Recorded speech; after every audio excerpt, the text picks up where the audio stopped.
Bismillahirrahmanirrahim. Assalamu alaikum students. Today we will discuss about our lecture number 14 which is from organic chemistry और हमारा जो chapter है वो है बेसिक कॉन्सेप्ट्स। हमारा आर्टिकल जो सा है आज वो है steric effect and its applications. तो सबसे पहले हम जान लेते हैं स्टेरिक इफेक्ट होता क्या है। तो इसके लिए हम एक सिंपल सी एग्जांपल लेते हैं, उससे आपको ज़्यादा क्लियर समझ आ जाएगा। देखें हमारे पास दो तरह के आइसोमर होते हैं ज्योमेट्रिकल, एक को हम बोलते हैं सिस आइसोमर और एक को हम बोलते हैं ट्रांस आइसोमर। तो ये मैं 2-ब्यूटीन बना रहा हूँ, ठीक है। और ये जो आपके पास यहाँ पे 2-ब्यूटीन हैं, ये दोनों एक दूसरे के आइसोमर हैं और ये दोनों एक दूसरे के ज्योमेट्रिकल आइसोमर्स हैं।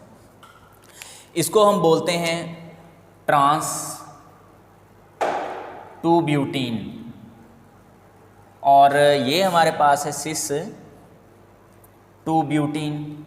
ओके, तो अब आप चेक करें कि ये जो यहाँ पे मिथाइल ग्रुप है ये वाला और ये वाला मिथाइल ग्रुप, अब ये दोनों ऑपोजिट साइड पे आ रहे हैं ज्योमेट्रिकली और यहाँ पे ये दोनों मिथाइल ग्रुप जो हैं वो एक ही साइड पे आ रहे हैं। तो इसको ज़रा आप गौर से देखें, ये वाला जो आपके पास दोनों मिथाइल ग्रुप हैं ये एक ही साइड पे मौजूद हैं, यानी दोनों ऊपर मौजूद हैं सेम साइड पे, और ये वाले यहाँ पे दोनों ऑपोजिट साइड पे मौजूद हैं। तो आप चेक करो यहाँ पे जो इलेक्ट्रॉन डेंसिटी है दोनों मिथाइल ग्रुप की वो एक दूसरे को रिपेल कर रही है और this repulsion is called van der Waals repulsion. ये बहुत ज़्यादा तो नहीं होती या बहुत कम भी नहीं होती, मतलब ये मॉडरेट लेवल तक यहाँ पे लगती है, इसलिए हम इसको वैन डर वाल रिपल्शन बोलते हैं। और ये रिपल्शन क्या करेगी, इस मॉलिक्यूल को यानी सिस 2-ब्यूटीन को डिस्टेबलाइज करेगी, जिससे इसकी एनर्जी बढ़ जाएगी। ओके, तो ये आपके पास लेस स्टेबल मॉलिक्यूल है, दिस इज लेस स्टेबल, और जो आपके पास ट्रांस 2-ब्यूटीन है ये आपके पास मोर स्टेबल है, मोर स्टेबल मॉलिक्यूल। उसकी वजह क्योंकि यहाँ पे ये लेस स्टेरिक है, ये वाला यहाँ पे लेस स्टेरिक है और ये वाला यहाँ पे मोर स्टेरिक है। तो आई होप कि आपको स्टेरिक हिंड्रेंस का थोड़ा आइडिया हो गया होगा कि एक जैसे ग्रुप्स या इलेक्ट्रॉन डेंसिटी वो डिफरेंट भी हो सकती है, सेम भी हो सकती है। वो अगर आपके पास ज़्यादा van der Waals repulsion create कर रही है तो इस इफेक्ट का नाम हमने रखा हुआ है स्टेरिक इफेक्ट। तो डीस्टेबलाइजेशन, यानी ये डीस्टेबल है, मैंने आपको बताया ये कम स्टेबल है, ये ज़्यादा स्टेबल है। डीस्टेबलाइजेशन resulting from van der Waals repulsion किस वजह से होती है, वैन डर वाल रिपल्शन की वजह से, of the groups that are close to each other which are very close. So this is called the steric effect. तो इसकी बहुत सारी एप्लीकेशंस है ऑर्गेनिक केमिस्ट्री में, जिसमें एक मैंने आपको एप्लीकेशन बताई है कि ज्योमेट्रिकल जो आइसोमर्स हैं उनकी स्टेबिलिटी को एक्सप्लेन करने के लिए यूज़ होता है। तो जो सिस आइसोमर हैं लेस स्टेबल होते हैं due to more steric effect, and जो ट्रांस आइसोमर्स हैं वो ज़्यादा स्टेबल होते हैं due to less steric effect, जो बहुत सादा सी एक एप्लीकेशन थी। इसके बाद दूसरी है हमारे पास application hydrolysis of haloalkanes, haloalkanes. तो हैलोअल्केन्स को हम अल्काइल हैलाइड्स भी बोलते हैं। We have 3 types of primary alkyl halides, we have 3 types of mono haloalkanes, जिसमें प्राइमरी, सेकेंडरी और टर्शियरी अल्काइल हैलाइड्स होते हैं। तो अगर हम बात करते हैं 1 डिग्री अल्काइल हैलाइड्स की, 1 डिग्री, तो ये होते हैं प्राइमरी, और अगर हम 2 डिग्री की बात करें तो ये सेकेंडरी होते हैं, and if we talk about 3 degree तो ये हमारे पास टर्शियरी होते हैं। तो नॉर्मली जब हम हाइड्रोलिसिस करते हैं तो न्यूक्लियोफिलिक सब्स्टिट्यूशन होती है, और न्यूक्लियोफिलिक सब्स्टिट्यूशन आपको पता है 2 तरह की होती है, SN1 और SN2। SN2 बायमॉलिक्यूलर है, ये आप सारा कुछ पढ़ चुके हो पहले ही, और ये SN1 जो है ये यूनिमॉलिक्यूलर है, यूनिमॉलिक्यूलर। तो नॉर्मली देखने में आया जो SN1 सब्स्टिट्यूशन है ये 3 डिग्री अल्काइल हैलाइड्स देते हैं नॉर्मली, और ये जो SN2 है ये 1 डिग्री, और जो 2 डिग्री हैं उसमें फिर 2 कंडीशंस होती हैं कि जो आपका सॉल्वेंट है वो पोलर है या नॉन पोलर है, उसको हम यहाँ पे नहीं मेंशन करते।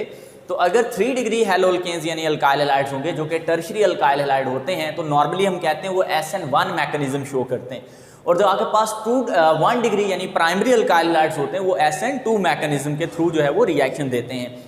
हम एक एग्जांपल लेते हैं, न्यू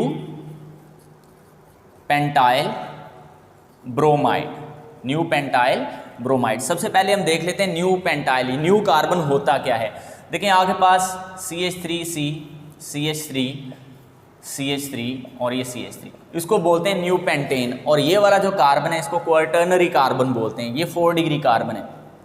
आगे मूव करते हैं, यहाँ से हम इसको अगर एक हाइड्रोजन को रिमूव कर देते हैं तो इसको बोलते हैं न्यू पेंटाइल, क्योंकि ये आपके पास न्यू पेंटेन था, यहाँ से मैंने एक हाइड्रोजन रिमूव किया तो ये बन गया न्यू पेंटाइल। यहाँ पे मैं लगा देता हूँ ब्रोमीन, तो ये बन गया न्यू पेंटाइल ब्रोमाइड। तो अब आप चेक करो, ये जो न्यू पेंटाइल ब्रोमाइड है ये 1 डिग्री है, 2 डिग्री है, 3 डिग्री, यानी प्राइमरी, सेकेंडरी या टर्शरी। तो हम चेक करेंगे जिस कार्बन के साथ ये ब्रोमीन लगा है वो आगे डायरेक्ट कितने कार्बन से अटैच है। तो इस कार्बन से ये ब्रोमीन डायरेक्टली अटैच है और ये सिर्फ एक कार्बन से डायरेक्टली अटैच है, तो इसकी डिग्री है 1 degree. So this new pentyl bromide is actually primary alkyl halide. लेकिन अगर ये प्राइमरी अल्काइल हैलाइड है तो इसको कौन सा रिएक्शन देना चाहिए? SN2 मैकेनिज्म शो करना चाहिए जब हम इसकी हाइड्रोलिसिस करें, यानी जब इसमें वाटर ऐड करें। लेकिन ये जो मैकेनिज्म शो करता है ये होता है SN1। अब आप चेक करो है ये कौन सा? 1 डिग्री अल्काइल हैलाइड, लेकिन इसका जो मैकेनिज्म है वो SN1 है। और इसकी रीजन यहाँ पे क्या है? यहाँ पे इतने ज्यादा बल्की ग्रुप का होना। तो नेक्स्ट टाइम जब भी हम अल्काइल हैलाइड्स में न्यूक्लियोफिलिक सब्स्टिट्यूशन या एलिमिनेशन पढ़ेंगे तो वहाँ पे हम प्राइमरी, सेकेंडरी या टर्शरी को नॉर्मली नहीं देखा करेंगे, वहाँ पे हम स्टेरिक इफेक्ट को चेक किया करेंगे। अगर वो बहुत ज़्यादा स्टेरिक हुआ करेगा देन वो SN1 या E1 टाइप के रिएक्शन शो करेगा, और अगर वो ज़्यादा स्टेरिक नहीं हुआ करेगा देन वो SN2 टाइप के रिएक्शन शो करेगा। तो देखें हमारा वो सारा कॉन्सेप्ट जो हम कहते हैं कि 1 डिग्री अल्काइल हैलाइड यानी primary alkyl halide SN2 mechanism show करते हैं, वो टोटली गलत कर दिया किसने? स्टेरिक इफेक्ट ने। हालांकि ये प्राइमरी अल्काइल हैलाइड था लेकिन मोर स्टेरिक होने की वजह से ये SN2 की बजाय SN1 मैकेनिज्म शो कर रहा है। तो अगली एग्जाम्पल पे मूव करते हैं। तो अब हम मूव करते हैं हमारी थर्ड एप्लीकेशन की तरफ, which is effect of steric hindrance on nucleophilicity. अब याद रखिएगा, we have 2 types of characters. All the nucleophiles are bases but all the bases are not nucleophiles. ये आपने याद रखना है। सारी न्यूक्लियोफाइल्स बेस हो सकती हैं लेकिन सारी बेस न्यूक्लियोफाइल्स नहीं होती। और ऑर्गेनिक केमिस्ट्री में न्यूक्लियोफाइल और बेस में ये फ़र्क होता है। न्यूक्लियोफाइल वो स्पीशी होती है जो जाके इलेक्ट्रोफिलिक रीजन पे यानी कार्बोकेटाइन पे अटैक करती है, और बेस वो स्पीशी होती है जो प्रोटॉन को विड्रॉ करती है in term of organic chemistry. तो अब हम देखते हैं, सपोज कर लें हमारे पास कोई रिएक्शन है जो SN2 मैकेनिज्म के थ्रू हो रहा है, ठीक है, और उसमें हमारे पास 2 तरह की न्यूक्लियोफाइल्स मौजूद हैं। एक है मैथऑक्साइड आयन, और मैथऑक्साइड आयन हमारे पास क्या है? CH3O नेगेटिव, ये एज ए न्यूक्लियोफाइल एक्ट कर रही है। और एक हमारे पास है टर्शरी ब्यूटॉक्साइड आयन, और ये आपको पता है ये कार्बन यहाँ पे मिथाइल ग्रुप है CH3,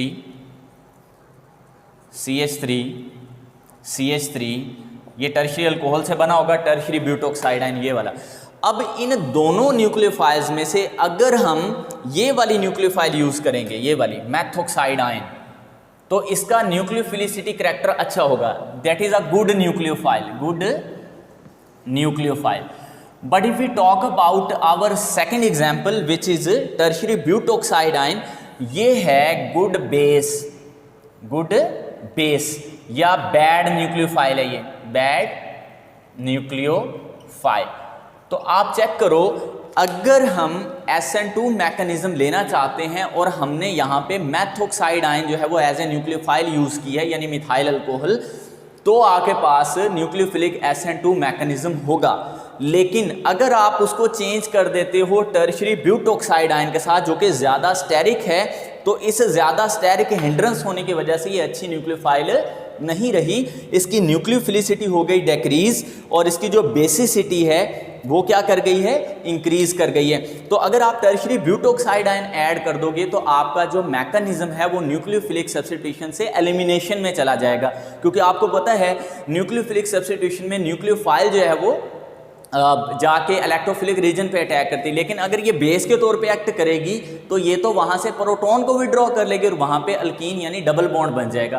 तो इसका मतलब अगर हम एलिमिनेशन करवाना चाहते हैं तो हम नॉर्मली ज़्यादा स्टेरिक जो है वो बेसेस यूज़ करते हैं, या आप ऐसे समझ लें अच्छी बेसेस यूज़ करते हैं। और जब हम न्यूक्लियोफिलिक सब्स्टिट्यूशन लेना चाहते हैं तो हम क्या यूज़ करते हैं, हम लेस स्टेरिक न्यूक्लियोफाइल्स यूज़ करते हैं। तो न्यूक्लियोफाइल जितनी लेस स्टेरिक होगी वो उतनी अच्छी न्यूक्लियोफाइल होगी, अगर वो ज़्यादा स्टेरिक होगी तो वो अच्छी न्यूक्लियोफाइल के बजाय अच्छी बेस बन जाएगी।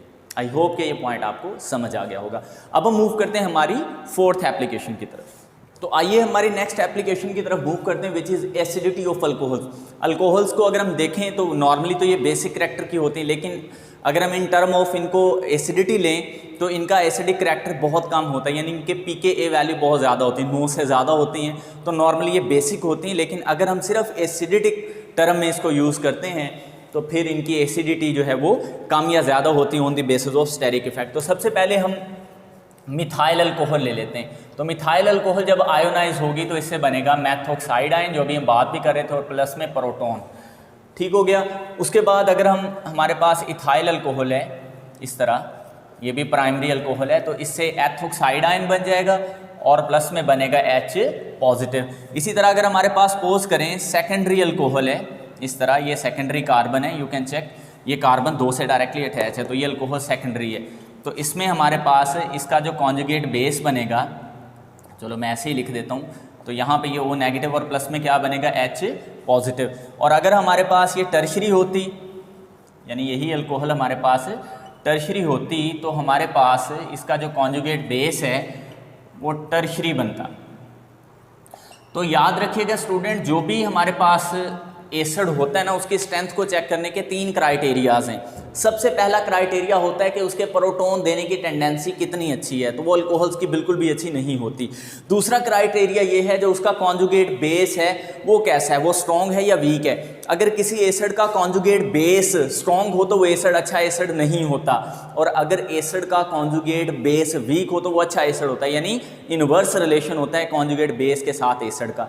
तो पहली चीज़ मैंने क्या बताई, एसिड के प्रोटॉन डोनेशन की एबिलिटी कैसी है, तो वो अच्छा एसिड होगा या नहीं होगा। दूसरी मैंने बताई आपके पास कॉन्जुगेट बेस कैसा है, और तीसरी इंपॉर्टेंट चीज़ ये होती है कि उसमें आपने सॉल्वेंट कैसा ऐड किया। तो सपोज कर लो सब में सॉल्वेंट वाटर है एज ए सॉल्वेंट, तो अब आपके पास जो यहाँ पे चेक करने का क्राइटेरिया है वो है ये कॉन्जुगेट बेस। तो हमारे पास ये 4 तरह के अल्कोहल्स हैं जिनके 4 तरह के कॉन्जुगेट बेसेस आपको नज़र आ रहे हैं। तो आप चेक करो, ये प्राइमरी में नहीं आते, मिथाइल अल्कोहल है, सिंपल अल्कोहल है, इसका जो कॉन्जुगेट बेस है वो ज़्यादा स्टेरिक नहीं है। तो ये जो कॉन्जुगेट बेस है ये होगा वीक, क्योंकि कम स्टेरिक है तो O नेगेटिव चार्ज जो है यहाँ पे कम रहेगा, ये नेगेटिव चार्ज क्या रहेगा यहाँ पे कम, तो कॉन्जुगेट बेस होगा वीक। तो अल्कोहल आपकी ज़्यादा क्या होगी, एसिडिक होगी, मोर एसिडिक। आई होप ये स्टूडेंट्स आपको समझ आ रही होगी। इसके बाद अगर हम चेक करते हैं इथाइल अल्कोहल को, यहाँ पे ये थोड़ा सा ज़्यादा बल्कि ग्रुप है, तो यहाँ पे जो नेगेटिव चार्ज है वो थोड़ा ज़्यादा होगा। तो ये वेरी वीक कॉन्जुगेट बेस थी, तो इसको मैं वीक कह देता हूँ। तो ये मोर एसिडिक था, तो ये थोड़ा सा लेस एसिडिक होगा, इसको सिंपली मैं क्या लिख देता हूँ, ये एसिडिक है। और इसके बाद ये जो आपके पास कॉन्जुगेट बेस है इसमें ज़्यादा स्टेरिक हिंड्रेंस है, तो ये नेगेटिव चार्ज क्या होगा, बहुत ज़्यादा बढ़ जाएगा। इस नेगेटिव चार्ज के बहुत ज़्यादा बढ़ जाने से जो आपका कॉन्जुगेट बेस है वो हो जाएगा स्ट्रॉन्ग। तो जो आपकी ये वाली अल्कोहल है सेकेंडरी अल्कोहल, ये लेस एसिडिक होगी, ये क्या होगी, लेस एसिडिक होगी। और अगर हम बात करते हैं ये टर्शरी अल्कोहल्स की, तो टर्शरी अल्कोहल्स में आपको पता है जो कॉन्जुगेट बेस बन रहा है उसमें हर तरह से ये ज़्यादा स्टेरिक है, तो ये नेगेटिव चार्ज को बहुत ज़्यादा इंक्रीज कर देगी, ओके, स्टेरिकली। और वैसे भी इंडक्टिव इफेक्ट भी यहाँ पे पॉजिटिव है, तो यहाँ पे ये क्या होगा, मोर स्ट्रॉन्ग कॉन्जुगेट बेस होगा, मोर स्ट्रॉन्ग कॉन्जुगेट बेस। तो ये जो अल्कोहल है ये वेरी वीक एसिड होगी, वेरी वीक एसिड। तो अब हमें पता चल गया इन 4 अल्कोहल्स में, जिसमें ये प्राइमरी है, ये सेकेंडरी और ये टर्शरी है, तो सबसे कम एसिडिक यहाँ पे टर्शरी है और सबसे ज़्यादा एसिडिक ये वाली अल्कोहल है जिसका नाम मिथाइल अल्कोहल है। तो हमारे पास ऑर्डर क्या बन जाएगा फिर, एग्जैक्टली ऑर्डर हमारे पास बन जाएगा, यहाँ पे सबसे ज़्यादा एसिडिक होगी यहाँ पे मिथाइल अल्कोहल, फिर इथाइल अल्कोहल यानी 1 डिग्री, यहाँ के पास C2H5OH, उसके बाद हमारे पास सेकेंडरी अल्कोहल आ जाएंगे और लास्ट पे हमारे पास टर्शरी अल्कोहल आ जाएंगी। तो ये हमारे पास बनेगा इनका एसिडिक ऑर्डर। सबसे ज़्यादा एसिडिक मिथाइल अल्कोहल क्योंकि इसका कॉन्जुगेट बेस वीक, वो मैंने यहाँ से इरेज कर दिया। इथाइल अल्कोहल उससे कम एसिडिक क्योंकि इसका कॉन्जुगेट बेस थोड़ा कम वीक है, उसकी वजह यहाँ पे स्टेरिक हिंड्रेंस ज़्यादा है। सेकेंडरी अल्कोहल बहुत कम एसिडिक हैं क्योंकि इनमें स्टेरिक हिंड्रेंस ज़्यादा है, तो कॉन्जुगेट बेस जो है वो बहुत ज़्यादा यहाँ पे स्ट्रॉन्ग होगा। और अगर हम टर्शरी अल्कोहल्स की बात करते हैं तो यहाँ पे सबसे ज़्यादा स्टेरिक हिंड्रेंस है और इसका जो कॉन्जुगेट बेस है वो बहुत स्ट्रॉन्ग हो जाएगा, तो अल्टीमेटली जो एसिड होगा वो बहुत ज़्यादा वीक हो जाएगा। तो स्टूडेंट्स हमारी लास्ट एप्लीकेशन है यहाँ पे बेसिसिटी ऑफ अमीन्स। अब आपने याद रखना है बेसिक करैक्टर तब ज़्यादा होगा जब इलेक्ट्रॉन पेयर देने की टेंडेंसी सबसे ज़्यादा होगी। तो हमारे पास दो एग्जांपल्स हैं यहाँ पे, पहले हम उनको लिख लेते हैं। ये हमारे पास एनिलीन है NH2, लेकिन इस ऑर्थो पोजीशन पे, पैरा पोजीशन पे और फिर ऑर्थो पोजीशन पे नाइट्रो ग्रुप लगे हैं, तो हम इसको बोलेंगे 2,4,6 ट्राई नाइट्रो एनिलीन। ये हम नॉमेनक्लेचर में पहले कर चुके हैं, एनिलीन, ठीक है। उसके बाद अगर हम एक और एग्जांपल देख लेते हैं यहाँ पे, इसी का एक डेरिवेटिव है ये आपके पास, ये बाकी सारी ये एनिलीन ही की तरह है, लेकिन हमने सिर्फ क्या चेंज किया यहाँ पे, हमने चेंज ये किया कि इस नाइट्रोजन के साथ 2 मिथाइल ग्रुप लगा दिए। इसको नोमिनेट हम कुछ इस तरह से करेंगे, N, ये N पे 2 दफ़ा मिथाइल है, डाईमिथाइल। नोमेनक्लेचर वाले लेक्चर्स में आप जाके इसको चेक कर सकते हैं इनको कैसे नोमिनेट करते हैं, N डाईमिथाइल। और अब आप देखो 2,4,6 ट्राई नाइट्रो, और लास्ट पे क्या लिख दूंगा मैं, एनिलीन। अब स्टूडेंट्स यहाँ पे चेक करें आप, इस नाइट्रोजन के पास भी देने के लिए लोन पेयर्स हैं और इसके पास भी यहाँ पे देने के लिए एक लोन पेयर अवेलेबल है। तो अब ये दोनों बेसिस हैं, दोनों बेस के तौर पे एक्ट कर रही हैं, लेकिन हमने देखना है दोनों में स्ट्रॉन्ग बेस कौन सी है। तो ये वाली यहाँ पे होती है स्ट्रॉन्ग बेस और ये है यहाँ पे वीक बेस। अब दोनों में फर्क क्या है, देखो सबसे पहले तो देखो प्लेनरिटी को देखते हैं। ये जो लोन पेयर है इसके साथ कोई भी मिथाइल ग्रुप नहीं है, हाइड्रोजन प्लेनर स्ट्रक्चर है, यानी नाइट्रोजन के साथ हाइड्रोजन का प्लेन में स्ट्रक्चर है, एक ही प्लेन में। तो ये जो इलेक्ट्रॉन पेयर्स हैं ये यहाँ से रेजोनेट कर सकते हैं बेंजीन रिंग के ऊपर, तो इन इलेक्ट्रॉन्स का यहाँ से निकलना आसान नहीं रहा, एक तो ये वजह है। यहाँ पे आप चेक करो, इस पे और इस पे दोनों तरफ मिथाइल ग्रुप लगा है। एक तो यहाँ पे स्टेरिक हिंड्रेंस ज़्यादा है इन मिथाइल ग्रुप की, इन नाइट्रो के साथ ये जो मिथाइल ग्रुप लगे हैं इन नाइट्रो के साथ इनकी स्टेरिक हिंड्रेंस बहुत ज़्यादा है। दूसरे नंबर पे ये जो इलेक्ट्रॉन पेयर्स हैं ये यहाँ पे रेजोनेट करना इनके लिए पॉसिबल नहीं रहा। क्यों? क्योंकि ये जो मिथाइल ग्रुप हैं ये आपके पास स्टीरियोकेमिकली, यानी इनकी जो स्टीरियोकेमिस्ट्री ऐसी है, ये स्पेस में आ गए हैं। तो ये जो लॉन पेयर्स हैं ये इजीली यहाँ पे प्लेनर स्ट्रक्चर पे रेजोनेट नहीं कर पाएंगे, तो इसलिए ये इलेक्ट्रॉन होंगे यहाँ पे इजीली अवेलेबल, और ये वाले इलेक्ट्रॉन जो हैं वो नॉट इजीली अवेलेबल, ये भी आपको पता होना चाहिए। उसके बाद आप चेक करो, इस नाइट्रोजन की जो डिग्री है वो है 3 डिग्री, सही है, क्योंकि ये 3 डिफरेंट जो है वो एटम से अटैच है और इसको हम टर्शरी बोलते हैं। टर्शरी, एक तरफ फिनाइल से अटैच है, ये पूरा बेंजीन रिंग जो है, दो तरफ से मिथाइल। यहाँ पे इसकी हमारे पास 1 डिग्री है। तो आपने स्टूडेंट्स यहाँ पे देख लिया कि यहाँ पे जो इलेक्ट्रॉन पेयर्स हैं वो इजीली अवेलेबल हैं, जो कि N डाईमिथाइल 2,4,6 ट्राईनाइट्रोटोलुइन है, और सॉरी एनिलीन है। और ये जो आपके पास है, आपके पास 2,4,6 ट्राईनाइट्रो एनिलीन, इसमें जो इलेक्ट्रॉन पेयर्स हैं वो इजीली अवेलेबल नहीं रहे क्योंकि ये रेजोनेट कर रहे हैं ओवर दी बेंजीन। यहाँ पे रेजोनेंस हिंडर हो गई है ड्यू टू स्टेरिक इफेक्ट या स्टीरियोकेमिस्ट्री। तो स्टीरियोकेमिस्ट्री में ये स्टेरिक इफेक्ट ज़्यादा शो करेगी, तो मोर स्टेरिक, ये वाली मोर स्टेरिक है, और यहाँ पे ये लेस स्टेरिक है।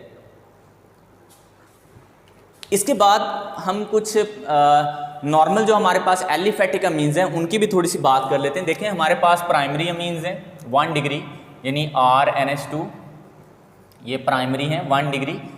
उसके बाद हमारे पास 2 डिग्री होते हैं, ये हमारे पास 2 डिग्री अमीन्स हैं, यानी सेकेंडरी अमीन। और हमारे पास 3 डिग्री अमीन्स भी होते हैं जिनको हम टर्शरी अमीन्स बोलते हैं। तो ये, तो अगर हम यहाँ पे देखें तो ज़्यादा स्टेरिकली ये ज़्यादा स्टेरिक है, मोर स्टेरिक है, दिस इज मोर स्टेरिक। उसकी वजह कि यहाँ पे 3 जो है वो अल्काइल ग्रुप लगे हैं, ये थोड़ी लेस स्टेरिक है और ये बिल्कुल ही वेरी लेस स्टेरिक और ये लेस स्टेरिक है, अगर हम इसको कैटेगोरिकली एक्सप्लेन करें तो सबसे ज़्यादा ये स्टेरिक है। तो ये इलेक्ट्रॉन पेयर्स जो हैं वो सबसे ज़्यादा अवेलेबल होने चाहिए क्योंकि इनका इंडक्टिव इफेक्ट पॉजिटिव है अल्काइल ग्रुप का, ये इलेक्ट्रॉन टेंडेंसी को यहाँ पे बढ़ा रहे हैं और इसका थोड़ा कम होना चाहिए और इसका सबसे कम। तो होना यहाँ पे ये चाहिए था, जो बेसिसिटी ऑर्डर है कि सबसे ज़्यादा बेसिक कौन होती, टर्शरी अमीन्स, उसके बाद सेकेंडरी अमीन्स और सबसे कम बेसिक कौन होती 1 डिग्री यानी प्राइमरी अमीन्स। लेकिन ऐसा नहीं है, सबसे ज़्यादा जो बेसिसिटी शो करती हैं वो होती हैं 2 डिग्री अमीन, मोर बेसिक।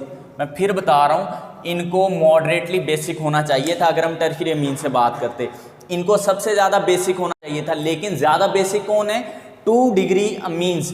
तो यहाँ पे एक थोड़ा सा डिफरेंट कॉन्सेप्ट है जिसको हम बोलते हैं सॉल्वेशन। क्या बोलते हैं, सॉल्वेशन। अब सॉल्वेशन का मतलब है कि ये जो आपके पास सेकेंडरी अमीन है, क्या ये अपने सॉल्वेंट के साथ फिजिकली इंटरेक्शन कर पाती है, तो आंसर है यस।